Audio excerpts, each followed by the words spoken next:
Você está à espera de um milagre? Pedimos que Deus cure uma doença, pedimos por mais dinheiro, restauração de um relacionamento, que abra uma porta profissional ou nos livre de algum sofrimento. Mas e se eu te dissesse que a lição 159, dou os milagres que tenho recebido, de Um Curso em Milagres, faz uma inversão surpreendente? Ela não fala sobre pedir milagres, ela fala sobre dar os milagres que já temos. Bugou aí também?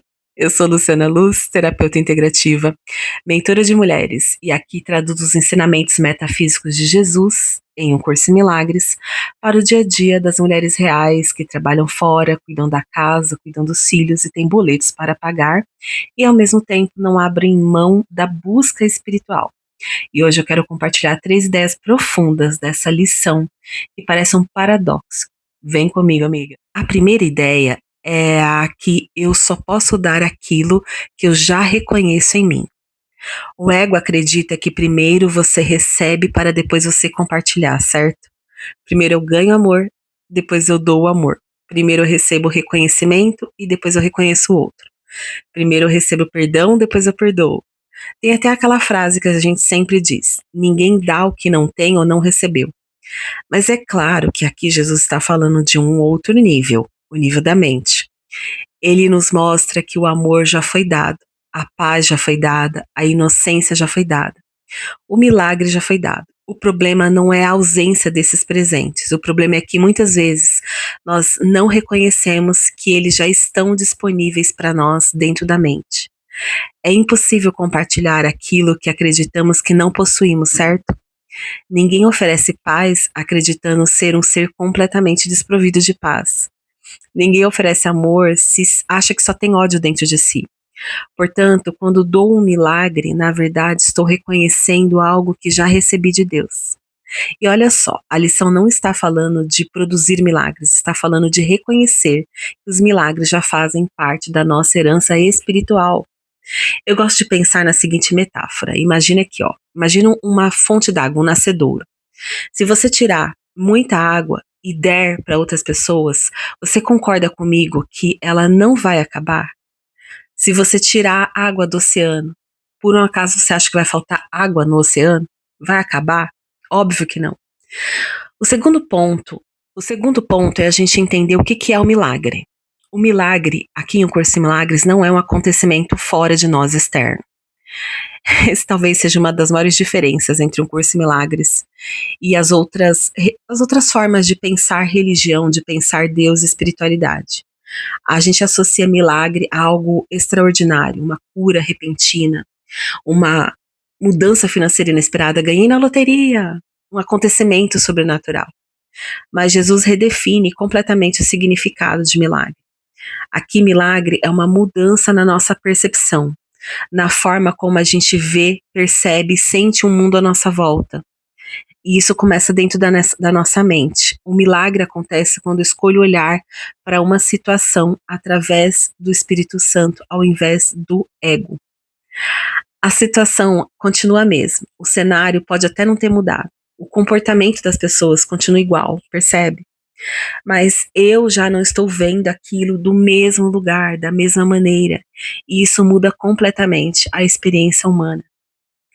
Eu gosto de compartilhar um pouco da minha história, da minha vida.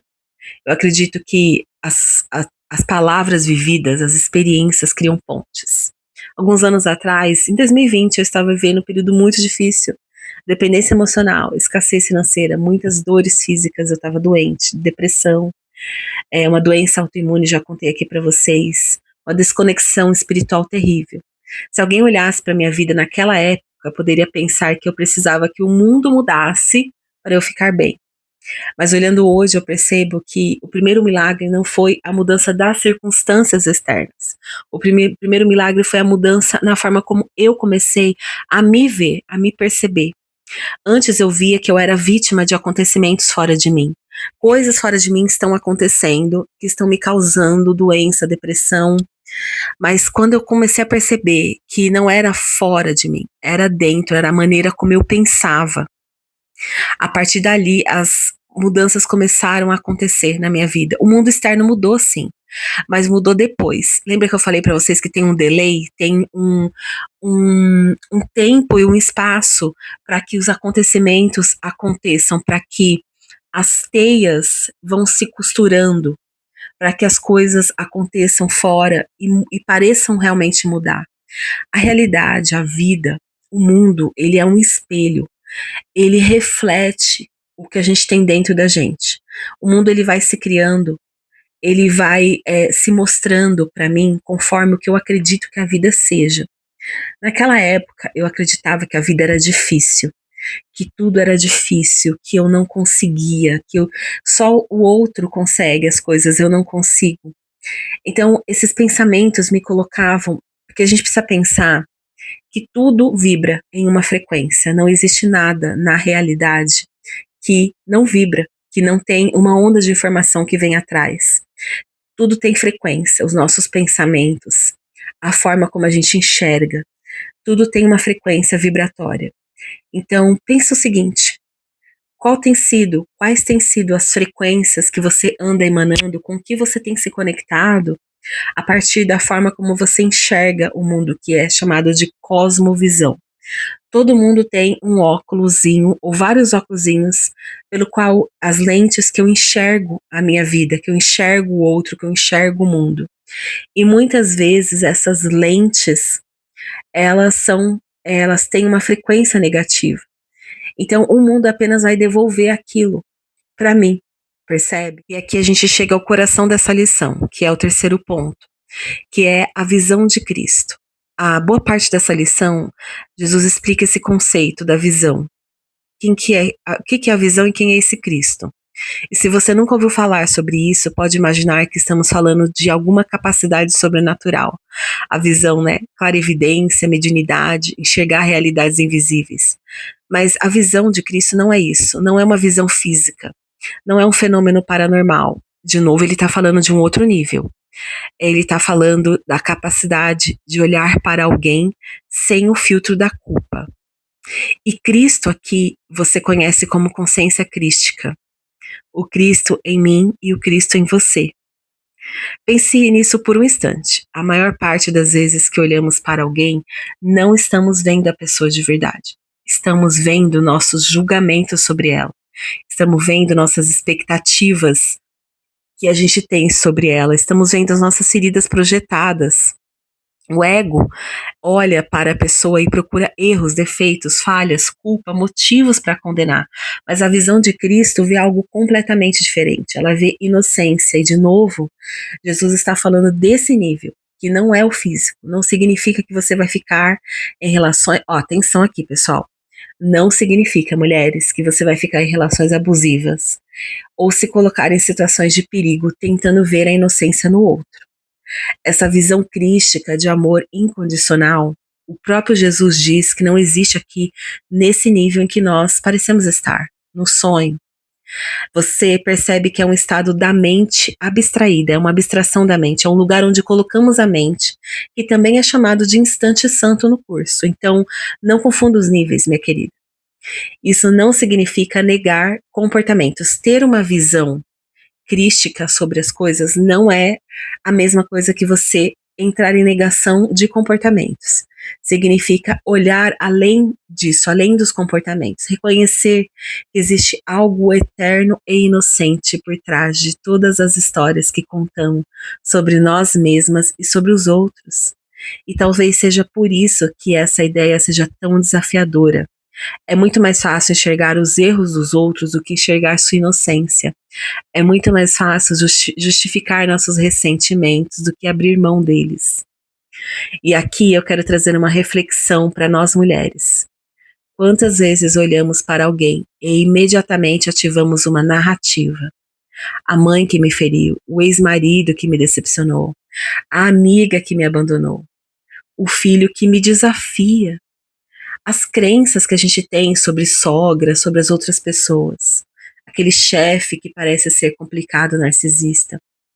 Então, nossa mente constrói histórias o tempo inteiro, mas a visão de Cristo nos convida a olhar além dessas histórias.